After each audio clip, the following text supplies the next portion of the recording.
अगर बात करें फरवरी 2021 की, तो टेस्ला के पास 79% मार्केट शेयर है इलेक्ट्रिक व्हीकल्स का।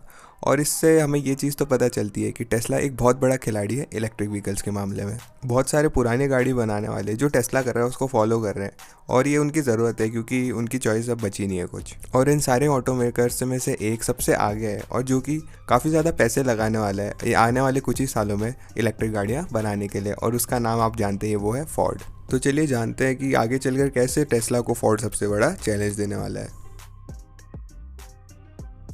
अगर बात करें टेस्ला की इतनी बड़ी सफलता का राज, तो उसका यही राज था कि उन्होंने सबसे पहले शुरुआत करी, और उनके साथ साथ उनकी टक्कर का कोई नहीं था उस वक्त। जब इलेक्ट्रिक गाड़ियां आ रही थी तो ये जो पुरानी कंपनीज हैं इन्होंने ये सोचा कि अभी इसमें कुछ करने का मतलब नहीं है, जैसे इनको लगेगा कि आगे जाकर इसकी ज़रूरत बढ़ रही है तो ये आराम से ये इलेक्ट्रिक गाड़ियाँ बनाने शुरू कर देंगे। जिस तरह से आपने खरगोश और कछुए की रेस को सुना ही होगा। सारी पुरानी गाड़ियाँ बनाने वाली कंपनी सोती रही है सोचकर कि टेस्ला एक कछुआ है, धीरे धीरे चलेगा।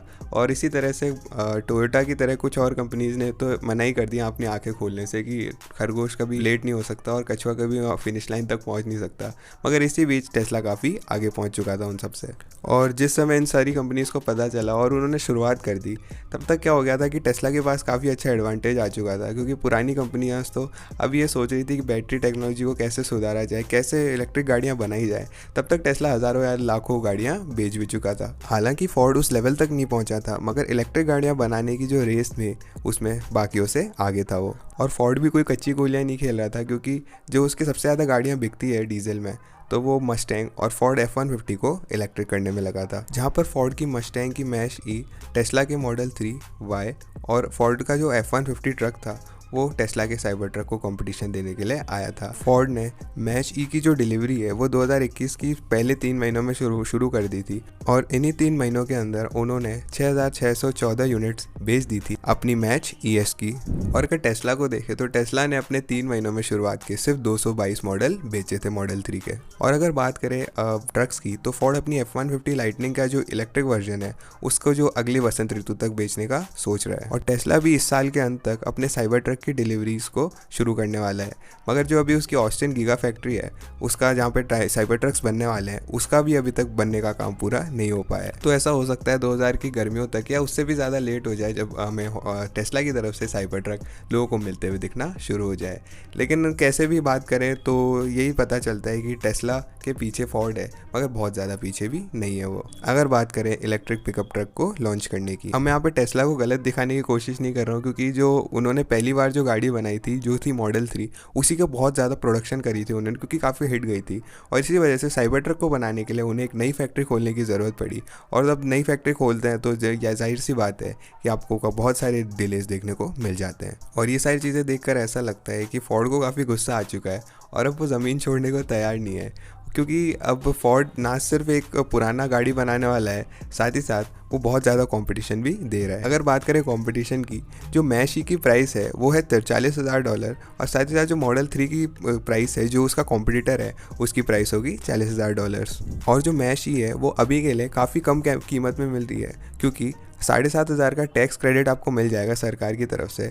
इसकी वजह से ये आपको काफ़ी सस्ती पड़ेगी, लेकिन ये लिमिटेड टाइम का ऑफर है। परफॉर्मेंस की बात करें तो टेस्ला 0 to 65.3 सेकंड्स में चली जाती है, और मैश ही 0 to 65.2 सेकंड्स में चली जाती है। और यही चीज़ें रेंज के साथ भी देखने को मिल जाती है। दोनों गाड़ियों की रेंज, अब बात करें मॉडल 3 की तो 263 माइल्स की रेंज है, और साथ ही साथ मैश ई की रेंज की बात करें तो 230 माइल्स की इसकी रेंज है। और इसी के साथ यही कंपैरिजन अपन फोर्ड F-150 लाइटनिंग और साइबर ट्रक के साथ भी कर सकते हैं। दोनों गाड़ियों की जो कीमत है वो $40,000 से शुरुआत होती है, जहाँ पर साइबर ट्रक की जो रेंज है वो 250 माइल्स है, और साथ ही साथ F-150 लाइटनिंग की रेंज है वो है 230 माइल्स। अब यहाँ पर ये हो सकता है कि फोर्ड अपनी जो एक्चुअल रेंज है उससे कम बता रहा है, क्योंकि मार्कस ब्राउनली ने ये कहा है कि जो गाड़ियों की रेंज होती है वो 450 किलो वजन उनके ऊपर रखा जाता है, उसके बाद कैलकुलेट की जाती है। तो अगर उस वजन को हटा दिया जाए तो फोर्ड की जो मिनिमम रेंज हो जाएगी वो 350 माइल्स हो जाएगी, और साथ ही साथ एक्सटेंडेड रेंज हो जाएगी 460 माइल्स। मगर ये जो रेंज है वो साइबर ट्रक की जो 500 माइल्स की रेंज है उससे के हिसाब से काफ़ी कम है।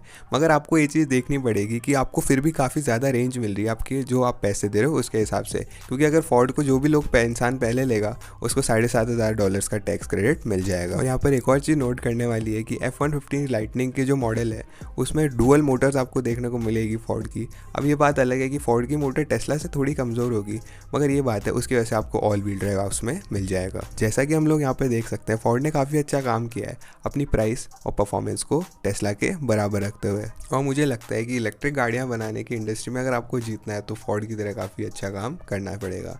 इसी के साथ साथ हम बात कर लेते हैं कि हम ये तो कहते हैं कि इलेक्ट्रिक व्हीकल्स काफ़ी ज़्यादा अच्छे हैं पर्यावरण के लिए और हमें इनकी तरफ जाना भी चाहिए, मगर पैसा सबसे पहले आता है इंसानियत की करने वाले काम से पहले। आज की तारीख में इलेक्ट्रिक गाड़ियों को मेंटेन करना काफ़ी आसान है और साथ ही साथ उनकी प्राइस भी काफ़ी कम हो चुकी है अपने डीजल या पेट्रोल वाली गाड़ियों में से, और ये काफ़ी अच्छी चीज़ है। और अब आपका कोई भी नया दोस्त या आपकी फैमिली में से कोई भी नई गाड़ी ले रहा होगा तो आपको उन्हें बताने की ज़रूरत नहीं, आप उनको इलेक्ट्रिक व्हीकल्स लेना है, क्योंकि अब ज़्यादातर यही चांसेस है कि वो अब खुद ही एक इलेक्ट्रिक व्हीकल्स ले लेंगे। और इसी बात के साथ मुझे ये लगता है कि फोर्ड टेस्ला की तरह ही इलेक्ट्रिक जो गाड़ियाँ हैं उनको जो पेट्रोल और डीजल वाली गाड़ियाँ हैं उनसे भी सस्ता बनाने के बहुत करीब है। टेस्ला और फोर्ड दोनों काफ़ी अच्छी पोजीशन पर है और हमें देखना होगा जब वो समय आएगा कि दोनों मार्केट में छाए होंगे। मगर अगर हम बात करें फोर्ड की अच्छाइयों की तो हमने तो अभी बस शुरुआत ही करी है। हमें ये नहीं भूलना चाहिए कि फोर्ड काफ़ी पुराना है मार्केट में और साथ ही साथ काफ़ी ज़्यादा कॉम्पिटिशन देता है और फोर्ड का कस्टमर बेस भी काफ़ी ज़्यादा बड़ा है। अमेरिकन्स को पिकअप ट्रक्स बहुत ज़्यादा पसंद है और मेरा मतलब है वो पिकअप ट्रक से प्यार करते हैं। और जब बात आती है अमेरिकन पिकअप ट्रक्स की तो जो फोर्ड F-150 है वो बहुत सालों से बिक रहा है, 1 साल 2 साल या 5 साल, इन सालों में से नहीं बल्कि 44 सालों से लगातार वो बिक रहा है। और इससे भी ज़्यादा चौंकाने वाली बात यह है कि फोर्ड की F सीरीज़ का जो लाइनअप है वो बेस्ट सेलिंग गाड़ी है पूरे यूनाइटेड स्टेट्स में। अगर बात करें पिकअप ट्रक्स में तो इससे देखकर तो यही पता चलता है कि जो साइबर ट्रक है वो फोर्ड के सामने कुछ नहीं है अगर आप बात करें उसकी F-150 की। तो मेरा ये कहने का मतलब नहीं है कि साइबर ट्रक बिल्कुल भी नहीं बिकेगा। साइबर ट्रक जो है वो एक अलग ही तरह के लोगों के लिए बहुत अच्छा है। मैं बहुत सारे लोगों को जानता हूँ जिन्होंने साइबर ट्रक का प्री ऑर्डर दे दिया है और मुझे ये भी पता है उनमें से एक भी इंसान ऐसा नहीं है जिसको साइबर ट्रक की ज़रूरत होगी या जिस चीज़ के लिए साइबर ट्रक बना है वो उसे इस्तेमाल करेगा। जो मेन रीज़न है लोग इसे ले रहे हैं, सबसे पहले तो जो लोगों की बहुत ज़्यादा अच्छी तनख्वाह है और जो बड़ी बड़ी टेक कंपनीज़ में काम करते हैं वो साइबर ट्रक ले रहे हैं सिर्फ इसलिए क्योंकि वो दिखने में काफ़ी अच्छा है। उनको भारी सामान खींचने की और बहुत ज़्यादा सामान एक साथ एक जगह से दूसरी जगह ले जाने की ज़रूरत नहीं है जिस तरह की चीज़ों के लिए F-150 बनाया गया है। वो लोग तो हर हफ्ते गोल्फ खेलने के लिए गोल्फ क्लब्स को उसके पीछे ले जाएंगे। तो इसका मतलब यही है कि जिन लोगों को काम निकलवाना है वो उनके लिए तो बिल्कुल भी नहीं है, और जिन लोगों को बहुत सारा काम होता है, जिन लोगों को ताकत चाहिए अपने ट्रक से, उन लोगों को साइबर ट्रक पसंद नहीं है। और मुझे लगता नहीं है कि वैसे लोगों को फोर्ड F-150 लाइटनिंग भी पसंद आएगा, क्योंकि उन्हें अपने पेट्रोल और डीजल वाले ट्रक ज़्यादा पसंद है। और मुझे ये भी नहीं लगता कि वो इलेक्ट्रिक ट्रकों में स्विच करेंगे जब तक कि वो ट्रक ऐसी कोई खूबी लेके नहीं आ जाते कि जिससे वो पेट्रोल और वो डीजल वाले ट्रक मात ना दे सके। और मुझे ये लगता है कि जब भी ये वक्त आएगा उस समय वो फोर्ड को छोड़ के किसी और कंपनी को लेंगे, क्योंकि हम जिस कंपनी को लेते हैं उसी पे हमें भरोसा होता है शुरू से। और यही चीज़ हम फोर्ड के एक्सप्लोरर और एक्सपीडिशन सीरीज़ के बारे में भी कह सकते हैं। अमेरिकन्स जिनको अपने बड़े ट्रक्स पसंद है और एसयूवीज पसंद है वो अपने ही कंपनी के फोर्ड, शेवी या रैम के साथ ही रहेंगे, जिनके साथ भी उनका शुरू से ही नाता है। और अगली खासियत फोर्ड की ये है कि वो बहुत ज़्यादा गाड़ियाँ बना सकते हैं, क्योंकि जिस तरह से आपको पता है पुरानी कंपनियाँ जैसे हर साल दसों लाखों गाड़ियाँ बनाती है तो उनके लिए कोई बड़ी बात नहीं होगी गाड़ियाँ बनाना और ज़्यादा। और मुझे लगता नहीं है बाकी कंपनीज अपने इसी खासियत का कुछ ज़्यादा फ़ायदा उठा रही है, मगर शायद वोक्सवैगन ऐसी कंपनी है जो इस चीज़ का फ़ायदा उठा रही है, मगर वो भी फोर्ड के लिए इतना बड़ा कॉम्पिटिटर नहीं है पिकअप ट्रक्स और एसयूवी सेगमेंट में। तो बाकी कंपनीज चाहे बदले या ना बदले, मुझे ये लगता नहीं है कि फोर्ड के इलेक्ट्रिक के लिए उनका कोई ज़्यादा कॉम्पिटिशन होगा। अगर कॉम्पिटिशन की बात करें तो फोर्ड का सिर्फ 2 कॉम्पिटिटर्स हैं, GM और रैम, और हमें एक इलेक्ट्रिक सिल्वरेडो कम से कम 2023 या 24 में तो देखने को मिल ही जाएगी। और इसी के साथ बात करें तो रैम का जो सबसे जल्दी पिकअप ट्रक लॉन्च होगा इलेक्ट्रिक में वो 2024 में होगा। तो इससे ये देख के लगता है कि फोर्ड के पास कम से कम 1 नहीं तो 2 साल है आराम से अपनी प्रोडक्शन फैसिलिटीज़ को बढ़ाने के लिए और इन पुरानी कंपनीज से थोड़ा आगे बढ़ने की। बात तो प्रोडक्शन की या स्केलेबिलिटी की, मगर इन सबसे ज़्यादा फोर्ड के पास जो सबसे बड़ा एडवांटेज है वो है उसका ज़िंदा रहना। अब ये बात तो गलत नहीं है कि है ना फोर्ड काफ़ी अच्छा कर रहा है, क्योंकि अभी जब लॉकडाउन शुरू हुआ था और ये कोरोना वगैरह शुरू हुआ था उस समय हर 3 महीने फोर्ड अपने हज़ारों करोड़ रुपए गंवा रहा था। मगर इससे बड़ी समस्या थी फोर्ड के कर्जे। हालांकि एक अच्छे साल में फोर्ड 5 से 7 बिलियन डॉलर्स का फ़ायदा कर रहा था, मगर अगर हम इसके कर्जे को देखें तो वो है $160 बिलियन।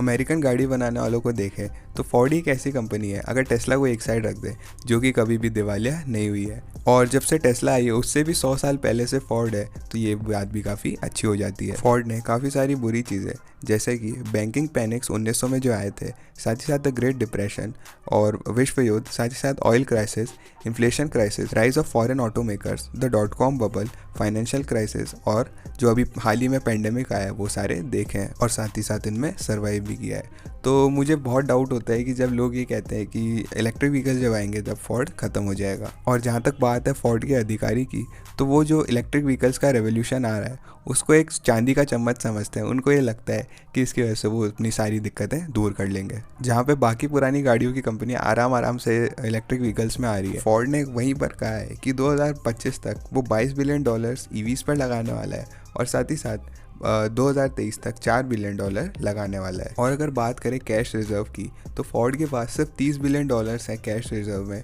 और साथ ही साथ इससे ये देख के पता चलता है कि फोर्ड अपने सारे पैसे हैं ईवीज और ईवीज में लगाने वाला है। फोर्ड के सीईओ ये कहते हैं कि अपनी ईवी स्ट्रेटेजी में बहुत ज़्यादा कॉन्फिडेंट है वो, और वो अपना फ्यूचर आसानी से किसी और को नहीं देने वाले। और मुझे लगता है कि फोर्ड अपनी पूरी जान लगाकर बहुत अच्छा कर रहा है, क्योंकि वही उसके लिए अब सबसे अच्छी चीज़ है। क्योंकि काफ़ी सारी कंपनी जैसे टेस्ला ही ले लो, उन्होंने अपनी पूरी जान लगा दी थी अपनी कंपनी को डूबने से बचाने के लिए। टेस्ला हो, डोमिनोज हो, बेस्ट बाय हो, डेल हो, माइक्रोसॉफ्ट हो, मार्वल हो, स्पेसएक्स हो और साथ ही साथ एप्पल हो, उन्होंने अपनी कंपनी को जान दांव पे लगा दी थी। वो उनकी कंपनी डूब जाती है अगर वो इसमें सफलता हासिल नहीं कर पाते तो। और ये सारी कंपनी जो 10 साल पहले थी वो अब उससे बिल्कुल अलग हो चुकी है।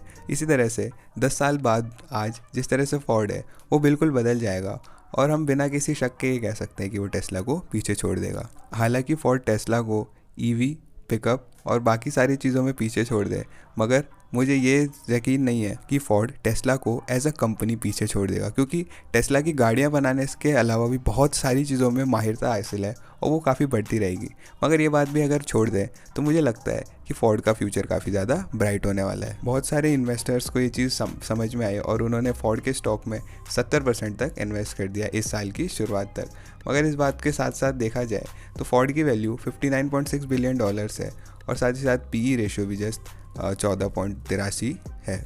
अगर ईवी ट्रांजिशन कर देता है फोर्ड अच्छे से, तो मुझे ये जानकर हैरानी नहीं होगी कि आने वाले 10 से 15 सालों में फोर्ड 200 बिलियन की वैल्यूएशन क्रॉस कर देगा। तो अगर आप ये सोच रहे थे कि फोर्ड का स्टॉक डूब सकता है, तो आपको दोबारा सोच लेना चाहिए, क्योंकि जिस तरह से डोमिनोज का स्टॉक भी एप्पल, अमेजॉन, फेसबुक, गूगल और बाकी सारी कंपनीज़ को 2010 से 2018 के पीछे छोड़ चुका था, और सेम ऐसी चीज़ हम फोर्ड के साथ भी देख पाएंगे 2030 तक।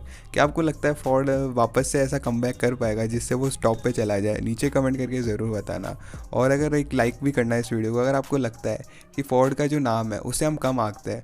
और साथ ही साथ हमारे डिस्कॉर्ड कम्युनिटी को ज्वाइन करना नए फ्यूचर वीडियोस के आइडियाज़ के लिए, और साथ ही साथ चैनल को सब्सक्राइब करना इसी तरह के सवालों के लॉजिकली आंसर्स के लिए। मैं था चिरंजीव, आप देख रहे थे लॉजिकली आंसर्ड हिंदी में। मिलता हूँ आपसे अगली वीडियो में।